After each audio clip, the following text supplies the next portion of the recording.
Honda hotline. Folsom Lake Honda, your one-stop Honda shop. We missed him yesterday, but he's with us today. Better than ever, refreshed after the bye week. This is Matt Barrows. Matt, good morning. How are you? I'm doing well. Yeah, I'm very sorry. I was out of pocket yesterday when you guys called, but eager to make up for it today. What does a writer that covers a team that has a bye week do with his time off? Well, I have a friend group, and we like to get together once a year, and it's all dependent on the 49ers bye week. So when the schedule comes out in April, not only am I looking for that bye week, but my 6 buddies from college are as well. So this year we went to Joshua Tree for 4 days. First time for any of us down there, and it was great. I think it's a great time of the year to go. It wasn't hot, wasn't cold. It was right in the middle. Well, perfect. Good. I'm glad you got away. As far as the Niners go, Matt, obviously they talked about the bye week coming at a good time, trying to get players healthy, and maybe some guys get away. But the coaching staff, Kyle Shanahan, what do you think maybe his points of emphasis are for this second half to really get this team going? Yeah, I mean, it's all about kind of cohesiveness with this team. And it was funny that, usually these guys are really looking forward to that bye week, especially when it comes mid-season, all the kind of aches and pains that they're dealing with. George Kittle said, I kind of wish it didn't happen now, because that Rams game was the first time that all 3 phases really played together and played well. And, the 49ers felt like they finally had kind of found that team-wide rhythm. So, I mean, it's easy to identify. It's hard to do, but just to kind of keep that going, and to keep that going with adding some major components, too. Elijah Mitchell only played a handful of snaps until he was hurt in week 1. He comes back in and finds, an entirely different backfield. Jason Verrett could come in and start starting, and so that secondary might be pretty different from the week 1 secondary that we saw. So there are some kind of wholesale changes while the team is still trying to kind of keep that momentum from that Rams game going. Matt Barrows, 49ers beat writer for The Athletic, joining us this morning. Matt, obviously 49ers fans' ears perked up when Jay Glazer said they will be in the bidding war for Odell Beckham Jr. 2-part question for you. Number 1, how much do you believe that the Niners have a shot at OBJ? And number 2, if he did sign there, where do you see him and how do you see him fitting into that offense? Yeah, I mean, I think they absolutely have a shot. I think Beckham Jr. wants to go to a contending team. So I'm sure he sees the 49ers. He sees their Christian McCaffrey move. They're the kind of it team right now.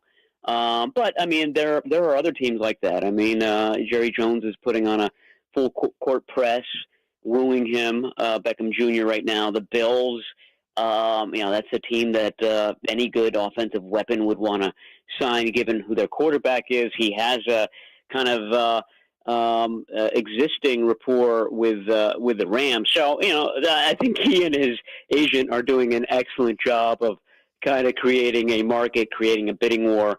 And I just wonder how deeply the 49ers would jump into that after getting into a bidding war and winning it with Christian McCaffrey. I know this doesn't involve draft picks, but I don't know if they're going to go whole hog on this one as well.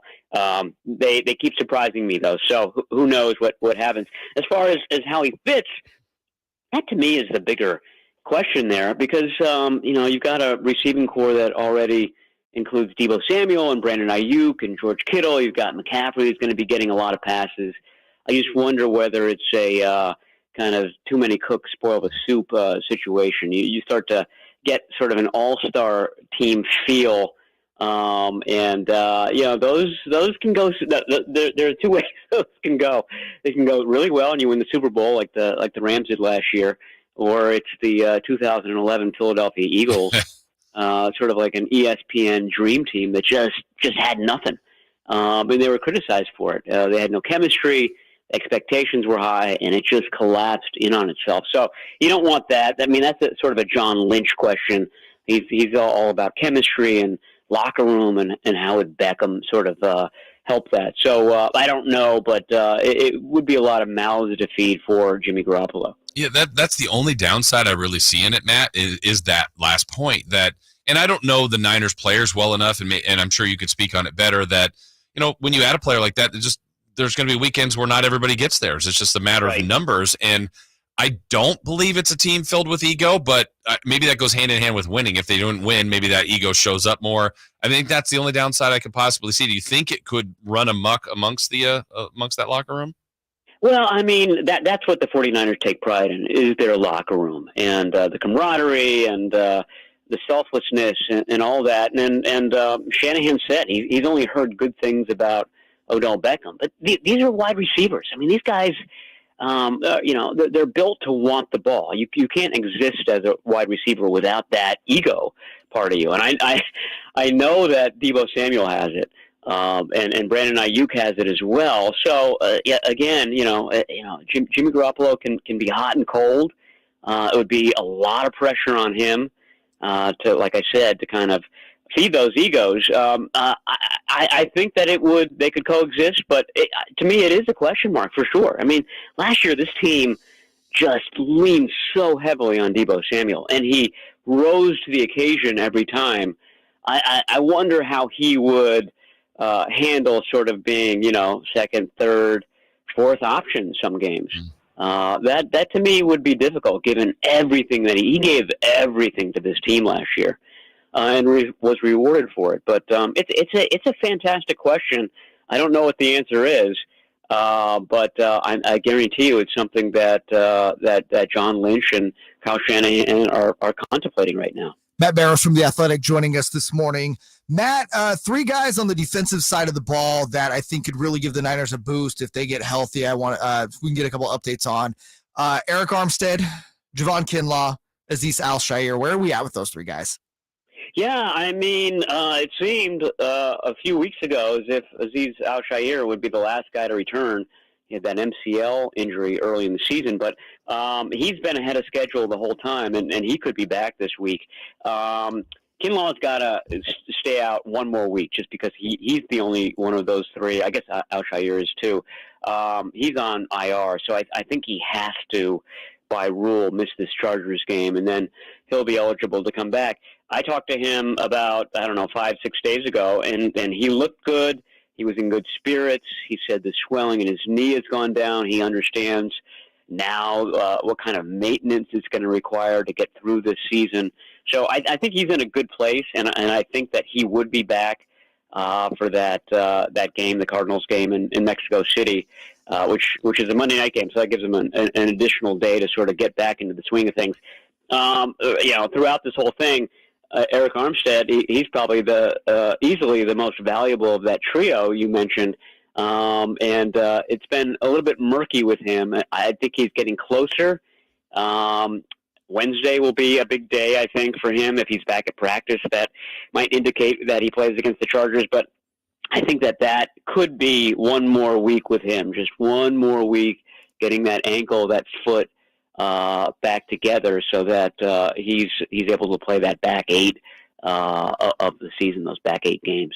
Matt, one last thing here. The division. I mean, I love the NFL and the unpredictable nature of it, but if we kind of look at it from bottom to top, Cardinals a playoff team a year ago, 3-6. Rams, the champs, at 3-5. Niners at 4-4. And then Seattle, I keep thinking, I don't know if they're very good, but they're 6-3. They've won 4 in a row. They're doing something right. Are the Niners kind of internally a little surprised the way the division is looking at the halfway point? No, I don't think so. I mean, that's the way the whole NFL is, it seems. Everything's bunched together, and they're sort of just waiting for teams to kind of distinguish themselves down the home stretch. I know that, it's weird. The 49ers always beat the Rams, but they always seem to lose to the Cardinals. So I can guarantee you that they're not, taking the Cardinals lightly. It's just a matchup issue. The Cardinals do some things that the 49ers have trouble with.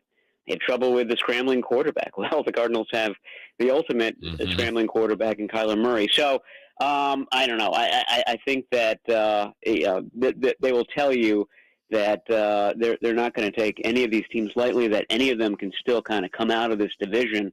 But I think that they really like their positioning. I mean, they handled the Seahawks pretty well in week 2, even given the kind of the quarterback roller coaster that this team went on in that game. So that was a good matchup for them.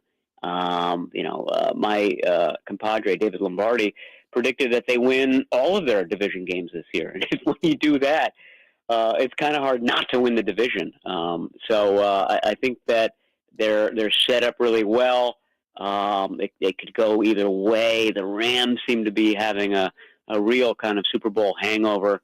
And I think that the Odell Beckham decision, just to kind of tie this all together, will be really interesting because he won a Super Bowl with them last year. He knows that locker room. They know him. They really want him and could use him to have a kind of second half charge. If he decides he doesn't want to go there, I mean, that sort of indicates, where he thinks the Rams are, and he's probably accurate in it. It's going to be a fun week. 49ers, and Chargers. Matt, we look forward to talking to you again next week. Thank you so much for joining us. All right. Anytime, guys. Talk to you soon. All right. Thank you. That's Matt Barrows from The Athletic. 49ers beat writer joins us each and every week. All right. We got our final hour ahead. The Kings say they're